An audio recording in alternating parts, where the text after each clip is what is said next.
In the late 18th century, a collection of 13 British colonies on the eastern seaboard of North America, remote from their mother country, yet deeply entwined through laws, trade, and blood, would rise up and confront the mightiest empire the world had ever known. This is not merely the story of muskets and redcoats, nor just ink on declarations. This is the epic saga of the American Revolution, a journey of resistance, rebellion, sacrifice, and the courageous birth of a new nation built on radical ideals of liberty and self-governance. To truly grasp the origins of the American Revolution, we must journey back to 1607, the year the first permanent English settlement was planted in Jamestown, Virginia. Over the ensuing century and a half, the Atlantic seaboard bloomed with 13 vibrant colonies, each developing distinct identities, economies, and cultures. From the industrious shipbuilders of Massachusetts to the tobacco plantations of Virginia, the colonies flourished. By the mid-1700s, these colonies were no longer fledgling outposts. They were home to over 2 million people and were vital to the British economy. Yet beneath the prosperity simmered tensions. The French and Indian War, which raged from 1754 to 1763, proved both a triumph and a turning point. Though Britain emerged victorious, it was left financially crippled. Seeking to refill its coffers, Parliament looked westward, to its colonies for revenue. The seeds of discord were planted. Taxation and resistance. In 1765, the Stamp Act ignited fury across the colonies. This legislation, which taxed newspapers, legal documents, and even playing cards, was seen not just as an economic burden, but as a violation of fundamental rights. Colonists cried foul. How could a people be taxed by a government in which they had no elected representatives? Thus emerged the rallying cry, "No taxation without representation." Resistance galvanized. In taverns and town halls, the Sons of Liberty organized. Pamphlets flew from printing presses like sparks from a forge. In 1770, in the icy streets of Boston, British soldiers opened fire on a jeering crowd, killing 5 civilians in what became known as the Boston Massacre.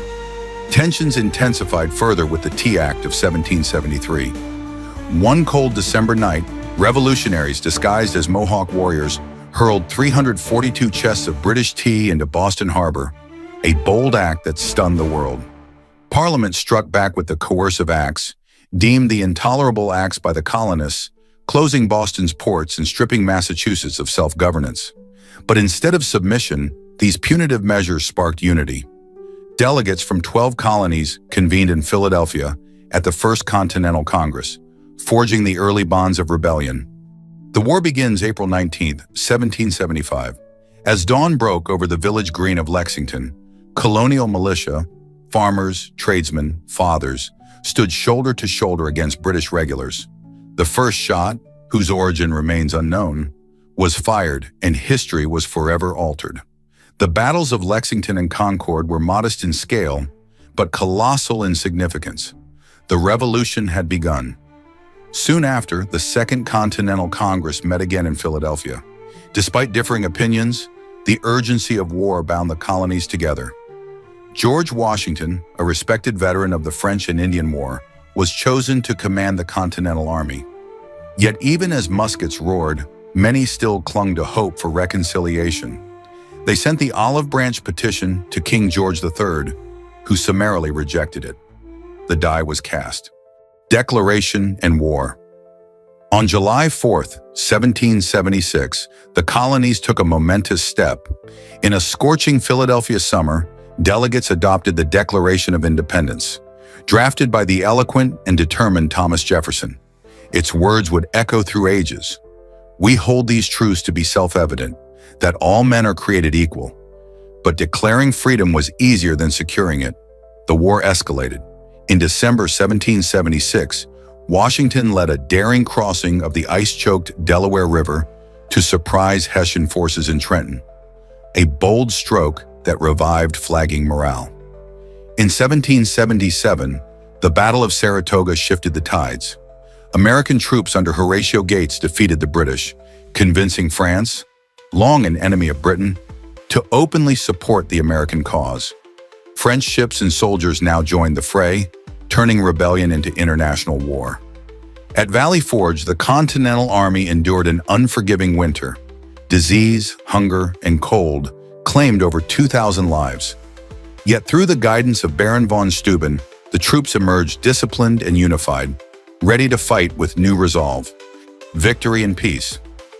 By 1781, the war's momentum favored the Patriots. In the sleepy Virginia town of Yorktown, General Cornwallis found himself trapped by American forces on land and the French Navy at sea. For 3 weeks, Washington's artillery thundered relentlessly.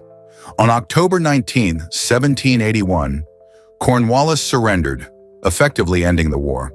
Though fighting sporadically continued, negotiations commenced. In 1783, the Treaty of Paris was signed. Britain formally recognized the United States as a sovereign nation, stretching from the Atlantic to the Mississippi. What began as an uprising had birthed a country. The American Revolution was not merely a military conflict, it was a revolution of ideas. It set ablaze a worldwide movement toward democratic government, inspiring revolutions in France, Haiti, and Latin America. Yet it also left unfinished business. Slavery persisted. Women remained disenfranchised. Indigenous peoples suffered displacement. Nonetheless, the ideals born in Philadelphia, freedom, equality, representation, would become guiding stars.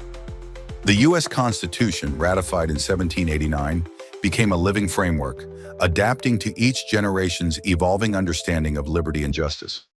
From the first musket shots in Lexington to the final ink on the Treaty of Paris, the American Revolution was more than the sum of its battles. It was the bold assertion that ordinary people had the right to shape their destiny. It reminds us today that democracy is not inherited. It is defended, nurtured, and earned. Thank you for joining us on this exploration of America's revolutionary roots. If you found this documentary enlightening, please like, share, and subscribe. And remember, history isn't behind us.